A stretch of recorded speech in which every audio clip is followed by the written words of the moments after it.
The Monday holidays, this section's a little bit behind. So traditionally, we would have received the exam on Wednesday and it would have been due today, but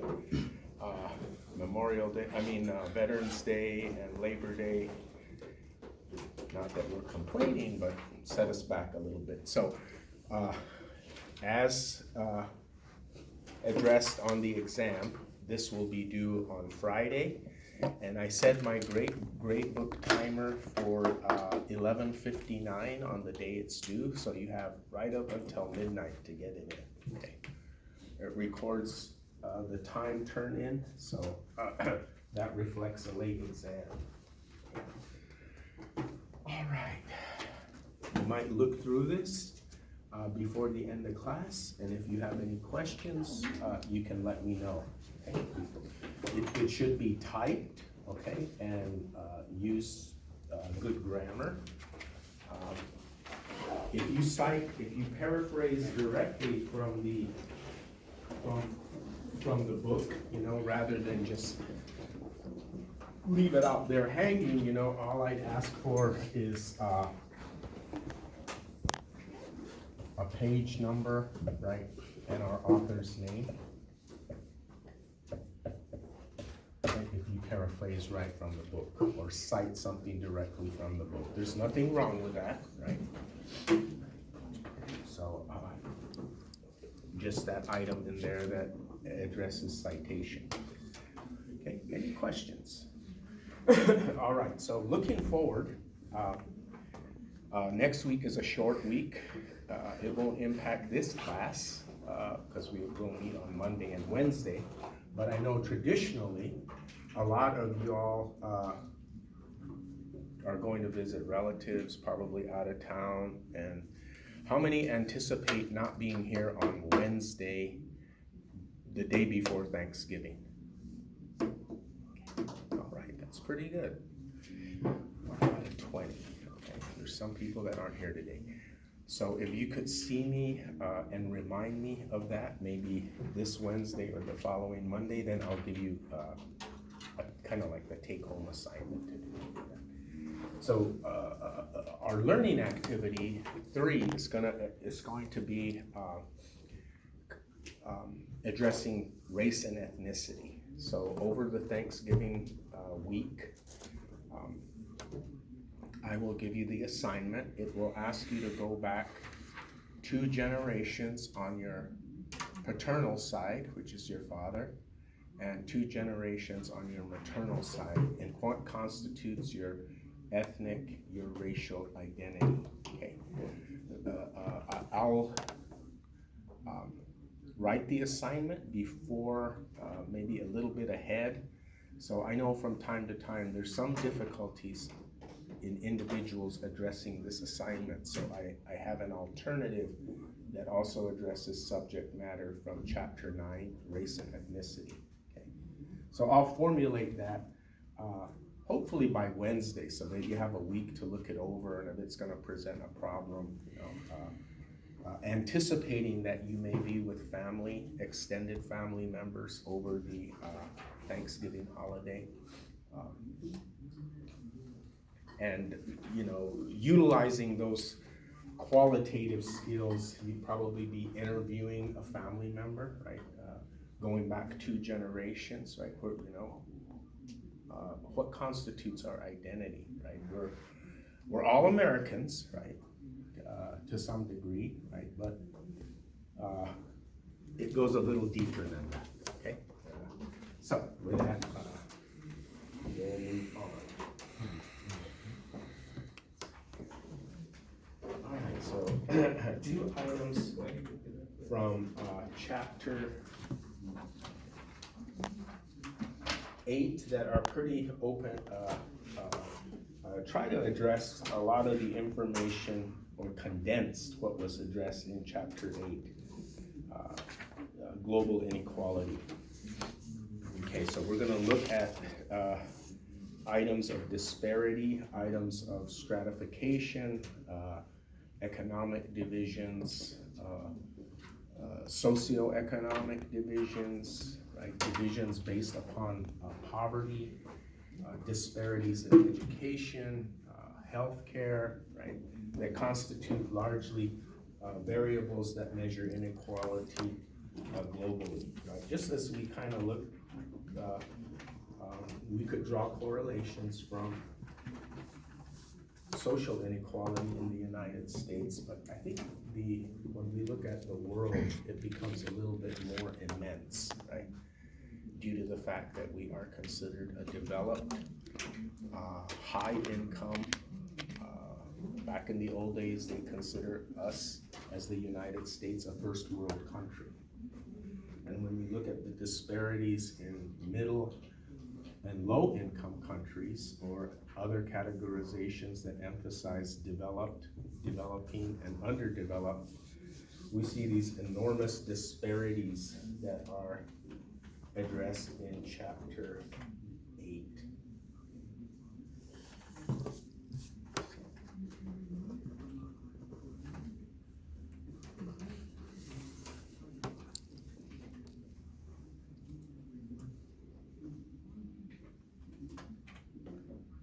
Tell Skylar I'm upset that she didn't ask me.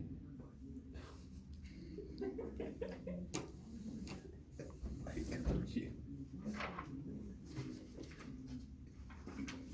So when we compare, right, the class-based and caste-based systems that were exemplified in chapter 7, right, there's limitations in mobility regarding closed systems like caste systems that reflect. The book used the nation state of India, right, used examples of historically in the past, apartheid in South Africa, or even segregation and slavery in our country, which were institutionalized to place limitations on those populations. Right? So when we look at the dimensions of global poverty, the disparities are more immense, more pronounced. When we compare and contrast nation states of the world with countries like ours.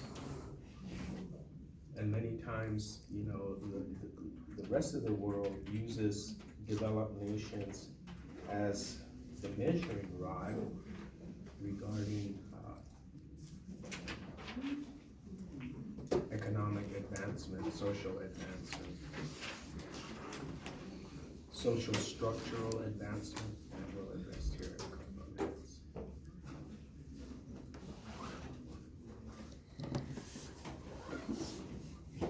And even the limitations that are created in situations where we have armed conflict or military upheavals, warfare, right? And the long-lasting historical time frames that we see exemplified in countries, conflicts in the Middle East, right? In Afghanistan, right? Now the current situation regarding Syria and the Kurds and the country of Turkey, right? The fragile situation there, right? That also involves other international powers that sometimes are there for economic reasons, right?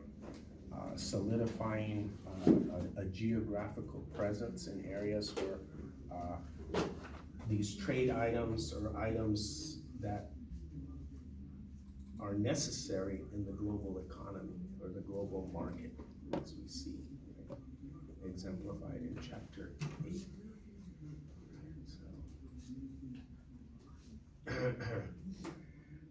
Also, the extent of economic disparity, military conflict, poverty,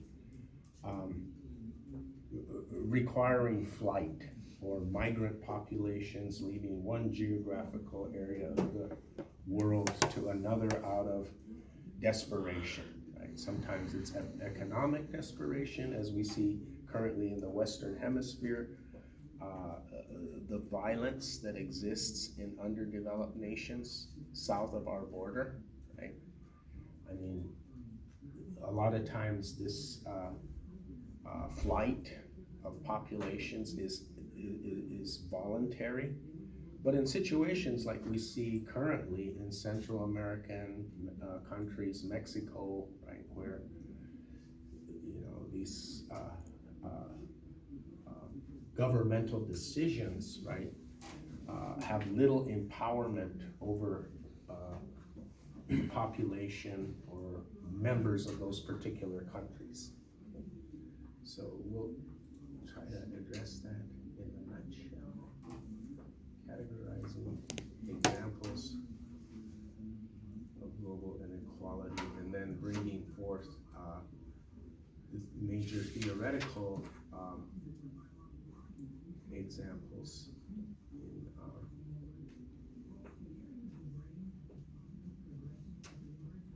nation states of the world.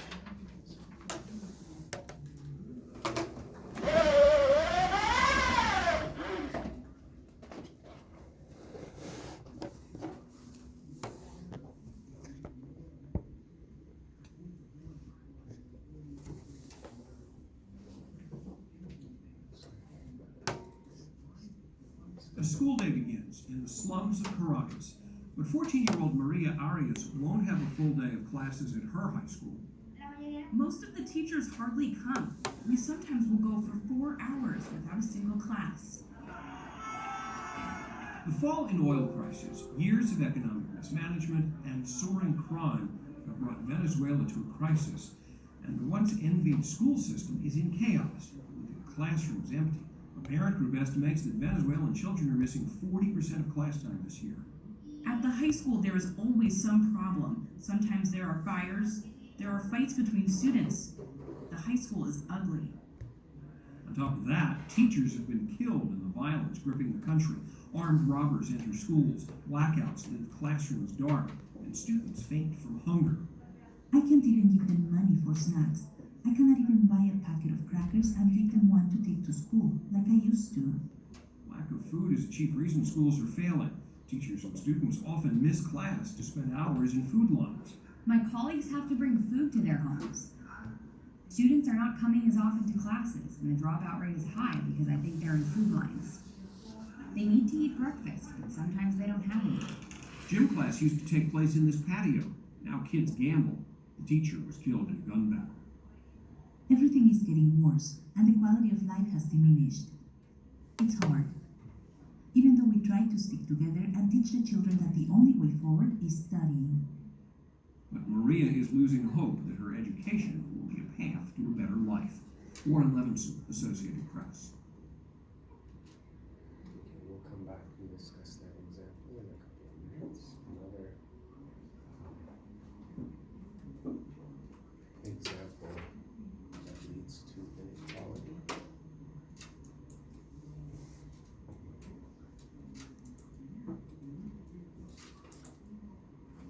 Gender, as we talked about the feminization of Secondary education for girls lays the groundwork to access opportunities throughout their lifetimes and in being healthy, empowered, and productive. In addition to conferring literacy and skills, secondary education is critical to starting women on this path to improved health and wealth throughout their lives. And these changes affect not only women, but their families and children. Research has shown that girls' secondary education leads to reduced risk of HIV, lower risk of maternal ill health and mortality, and decreased infant and child mortality, as well as increases in child immunization rates, improved household nutrition, and greater educational attainment for children. In addition to these health outcomes, women with secondary education also access family planning in order to achieve their desired family size and spacing. This graph shows us the percentage of women using any form of family planning in a few African countries. This is family planning use among women with no education. Now, in these red bars, we see that family planning use increases among women with primary education. But look at the difference secondary education makes.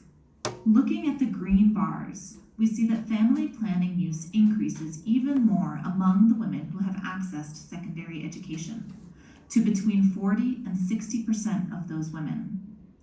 This graph shows us what a difference secondary education makes in empowering women to use family planning.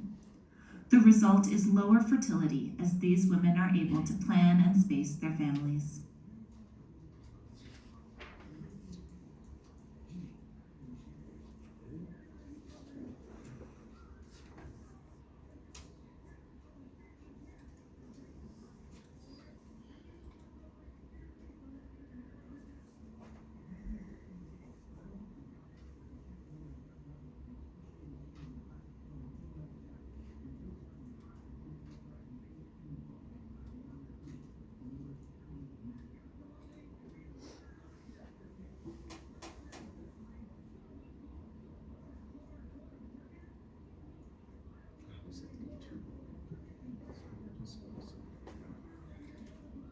Interesting lecture if you have time.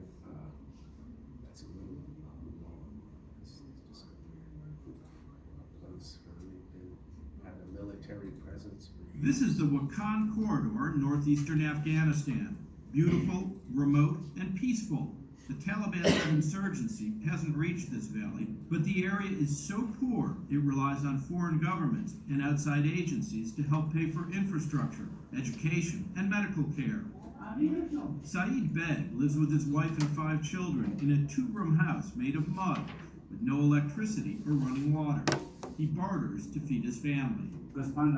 We give away a sheep in exchange for a bag of rice, or a sheep in exchange for 2 cans of cooking oil, and likewise for salt and other food items.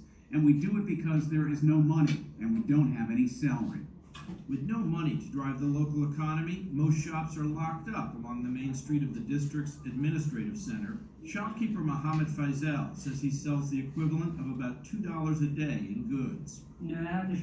Sometimes children come here with a couple of eggs or 10 to 20 Afghanis to buy chewing gum. Here in our market, we haven't witnessed a day when we have collected 500 or 1,000 Afghanis. Spiritual leaders echo that view. These people don't have salaries. Even our youth can't get anywhere because in this government you must have money or know someone to move forward. Mullah Muhammad and his family survive mainly on what they can harvest in their field. The beauty of this land has led the Kabul government to designate the Wakhan Corridor a national park, the second in Afghanistan.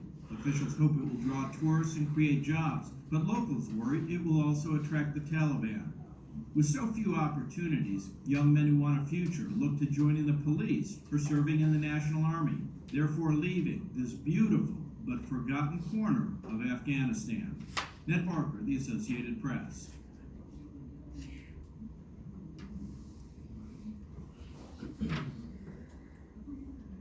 So almost economic entrapment, as we, again, the book opens the section of, as I emphasized, migrant routes from some of the most impoverished areas of sub-Saharan Central Africa. A global snapshot of the world indicates this area is, these areas depicted in our book and on this map are some of the most impoverished areas of the world, right? So lean Western Europe. Similarly to a flight population situation that we have here in the United States, right? But along the Mexican border, right, people are even coming in on ships to Mexico as an alternative to migrating to Western Europe, where institutional racism, international policies like we have here, limiting migrant and immigrant populations.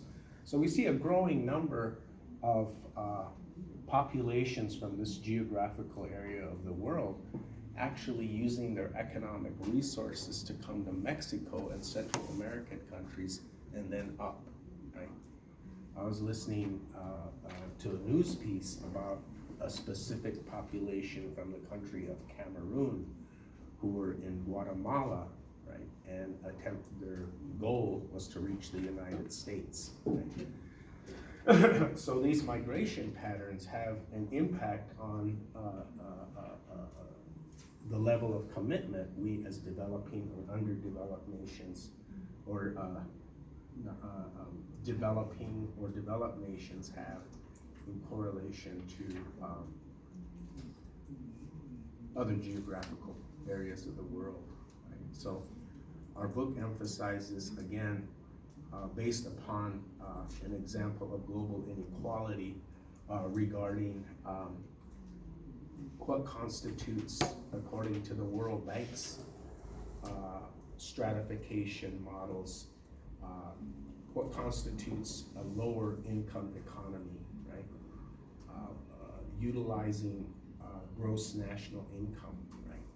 So low income countries, less than $2,000, lower middle income countries, 1,046 to about $4,125. Upper middle income economies, a little bit more here, extending into double figures, right? And high income countries, $12,746. So this is emphasized on gross national income, right? Or purchasing power parity per capita, okay? Which is a comparative economic measure that uses international dollars, right? We heard the Afghani just used in the example of Afghanistan, to indicate the amount of goods and services someone could buy in the United States with a given amount of money. At one of this class spectrum, we find countries with a very high gross national income, such as the United States at $55,860, and other Western European and developed nations such as Canada, Norway, Germany, Japan. In the middle, right, countries like Botswana, Estonia, Turkey, Brazil, right? And look at the disparities, right, from developed nations to these developing nations. And then the bottom, the poorest of the poor, like Nicaragua in Central America, Senegal and Gambia in sub-Saharan Africa, right? So again, when we look at the map of the globe, right, where these countries are situated, right? The lighter green areas, right, are the lower stratified countries of the world, and it's mostly all here, right? Asia, Africa, Southeast Asia, right? And obviously developed or high income countries, right, exemplified by the data we just visited, right? So numerous outcomes regarding these stratified situations, right, in the world, throughout the world. In this section here, right, it throws out a lot of good data. You know, a little bit dated, like most of this is 3 to 5, in some cases to 6-year-old data, exemplified in examples in the chapter. But, you know, global dimensions haven't changed that much, right? But when we correlate educational attainment with other world social problems, such as we saw in the graph regarding secondary education and the correlation with mortality rates, infant mortality rates, healthcare, right? Population expansion, right? All these are situations that make an impact on the economic outcomes of a particular country, right? So Pew Research, in a 2015-2016 report, emphasizes about 15% of the globe's inhabitants live on less than $2 a day. Another 56% subsist on between $2 and $10 a day. And again, economically, this is quantified based upon purchasing power economic standards of the US dollar. Nearly all of these economically marginal people live in the developing world. Oxfam reports just 62 people, all of them billionaires, own as much wealth as the bottom half of the world's population. So like we saw those disparities regarding the 1% in the United States, it becomes even more of a gross disparity when we look at the rest of the world, right? Should 62 people, right, is that justified, right, in capitalist, democratic economic structures, right? Or do we need to bridge that gap globally, just like we have concerns in our country, right? The middle class, as we learned, assuming a substantial burden, a significant percentage of basically keeping this country flowing, right? Similarly, right, at the global level, right, these disparities become even greater, right? So we look at, again, some of these challenges, right? The United Nations estimates that in 2015, about 836 people around the world were living in extreme poverty, right?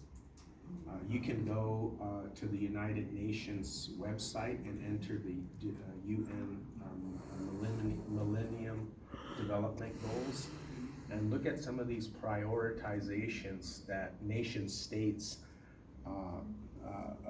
when they come together at the UN and discuss these world social problems, they devise plans, right, how we can take these issues into the future, right? And these development goals, Millennium Development Goals, have been a strategic plan of action even since the 90s. On the one hand, the report points out that globally the number of people living in extreme poverty has declined by more than half, falling from 1.9 billion in 1990 to 836 million in 2015. Right? So progression is being made, right? And most progress has occurred since 2000. On the other hand, improvements have not reached every region. Sub-Saharan Africa's poverty rate did not fall below its 1990 level after 2002. More than 40% of the population in Sub-Saharan Africa still lives in extreme poverty. Okay, so this chart does a nice looking at the percentage of people living on less than $1.25 a day, right?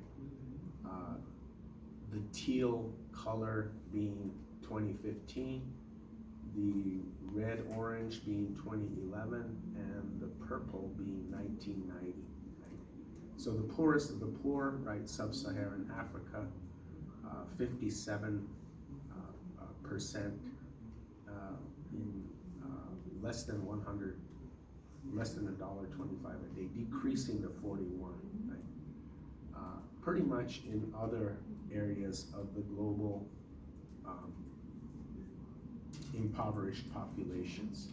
Southern Asia, right? Again, significant drop off between 2015 and 1990. Similarly here with Southern Asia, excluding India. So Eastern Asia, reflecting China, right? And as China has kind of accepted more capitalist, democratic areas of its social structure, right? We've seen these massive protests going on in Hong Kong now for over, probably going on like 2 to 3 months, right? The younger generation emphasizing more capitalist, democratic foundations in the economy and education, right? Regarding social change at this particular time, right? And some of the areas that we address here in the Western Hemisphere, such as Latin America and the Caribbean, right? significant drop-offs. But again, when you consider the economic, political, corrupt control situations that are maintained by drug cartels in Mexico, right? A good roundtable discussion over the weekend on one of the news channels discussing a military response to the cartels in Mexico, right? Should we send in, armed military personnel to address that issue? And I think a majority of the discussants said that rather than a military response, we need to do our work here in the U.S. We're not doing enough to prevent, limit our insatiable appetite for illegal drugs, right? And as long as the demand is here, right, as the discussants were emphasizing, right, the amount of demand in this country, right, is going to keep drug cartels in existence until we change the fabric of our society in correlation to addictive behavior. Right?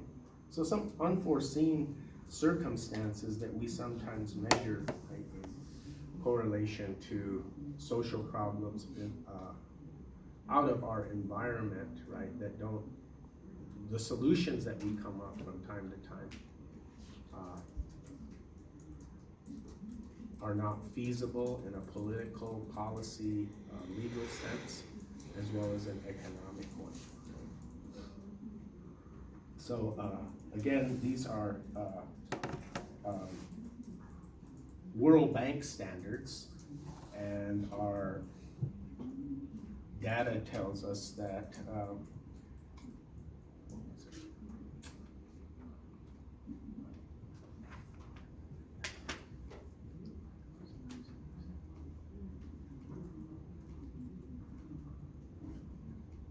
so obviously, right, industrialization has a major impact, beginning in the Industrial Revolution, right, in the 1850s. Developed nations like ours, Western European countries like Germany, Britain, France, etc., right? Many nation states are in that current situation in 2020, right? Just making that transition toward industrialization, reflecting upon movements from urban to rural environments, provisions, of the situation of gender inequality in nation states that, like we just saw in countries like Afghanistan, there's limitations toward the abilities of women to do though, because they're bound to